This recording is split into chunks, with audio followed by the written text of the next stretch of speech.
रूसी फौज पर यूक्रेन का बड़ा आरोप सामने आया है। रूस कर रहा है ड्रोन से जहरीला अटैक। यूक्रेन की स्पेशल फोर्स का दावा है ड्रोन से जहरीला पदार्थ गिरा रहा है रूस।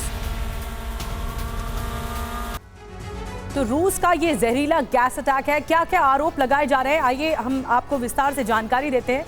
बताते हैं कि रूस पर ये आरोप लग रहे हैं कि जहां जहां ड्रोन बरसाए जा रहे हैं वहां से जहर बम देखने को मिल रहे हैं। अब ये हकीकत क्या है, क्या दावा किया जा रहा है, आपको इसके बारे में विस्तार से जानकारी देने जा रहे हैं। किस तरह के होते हैं जहर बम और कितनी इंटेंसिटी इसकी होती है, कहां कहां टारगेट किया गया है, कहां कहां निशाना बनाया गया है, आइए आपको दिखाते हैं। गैस अटैक, जी हां, रूस का ये जहरीला गैस अटैक है। यूक्रेन का बड़ा आरोप है। पहली बड़ी बात कि यूक्रेन में हमले के लिए जहरीले पदार्थों का इस्तेमाल, जहरीले पदार्थों से लैस कैमिकाजी ड्रोन से हमला किया गया। एक ड्रोन से CS वाला जहरीला कैप्सूल मिला था। CS ऐसा जहरीला पदार्थ होता है जो काफी विषैला होता है। यूक्रेनी जवानों, लोगों को निशाना बनाने के लिए इसका इस्तेमाल होता है। यूक्रेनी इमरजेंसी सर्विस, स्पेशल सर्विस ने इसकी पुष्टि की है। तो आप समझ सकते हैं कि एक नया पैमाना है, ये नया स्टैंडर्ड हो गया है कि रूस इस तरह जहरीला गैस अटैक कर रहा है। लेकिन इसमें सच्चाई क्या है कि वाकई इससे ज़्यादा तबाही मचती है और ज़्यादा प्रेशराइज किया जा सकेगा रूस की तरफ से।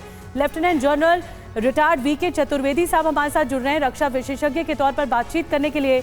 दीपक वोरा साहब हमारे साथ जुड़ रहे हैं पूर्व राजदूत के तौर पर। मुकेश कौशिक साहब हमारे साथ जुड़ रहे हैं विदेश मामलों के जानकार के तौर पर। एयर कॉमोडोर रिटायर्ड अशमिंदर सिंह बहल साहब हमारे साथ जुड़ रहे रक्षा विशेषज्ञ के तौर पर। आप सभी मेहमानों का बहुत बहुत स्वागत है TV9 भारतवर्ष में। साथ ही मेरे सहयोगी मनीष झा भी जुड़ रहे हैं। तो मनीष, आप ही से शुरू करती हूँ मैं। ये जिस तरह से आरोप लगाए जा रहे हैं कि जहरीला बम अटैक हो रहा है, ड्रोन का सहारा, कैमिकाजी ड्रोन का सहारा लिया जा रहा है, इससे कितनी तबाही मच सकती है और ये क्या एक नया स्टैंडर्ड है युद्ध में लड़ने का रूस की ओर से?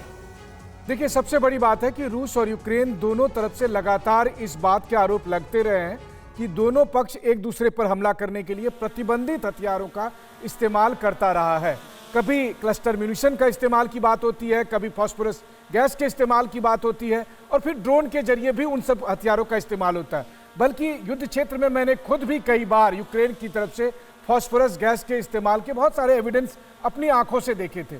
तो वैसी स्थिति में अगर आप देखा जाए तो आज की तारीख में जब लगातार दोनों पक्ष एक दूसरे पर और अधिक हमलावर हो रहा है, ऐसे में इस तरह के आरोप लगाना मुझे नहीं लगता है कि बहुत अलग सा दिखता है। लेकिन यह भी बात सच है कि आज की तारीख में यूक्रेन अगर ये उम्मीद कर रहा है कि पॉल्यूशन फ्री वेपन का इस्तेमाल किया जाएगा रूस की तरफ से, तो ऐसा भी नहीं होगा। रूस लगातार अपने हमले जारी रख रहा है। रूस यूक्रेन की पूरी स्ट्रेंथ को खत्म करने में जुटा हुआ है और यह माना जा रहा है कि अब वो समय आ गया है जब रूस की तरफ से फाइनल अटैक होगा, ताकि जल्द से जल्द यूक्रेन को पूरी तरह से उसके घुटने पर लाया जा सके, जैसा 28 मार्च को प्रेसिडेंट पुतिन ने ऐलान किया। बिल्कुल मनीष, तो जैसा आपने बताया कि युद्ध अपने अंतिम और सबसे विध्वंसक फेज में एंटर कर चुका है और इसकी तस्वीरें आ रही हैं और यही वजह है कि आज हम इसे ब्लैक फ्राइडे का नाम दे रहे हैं।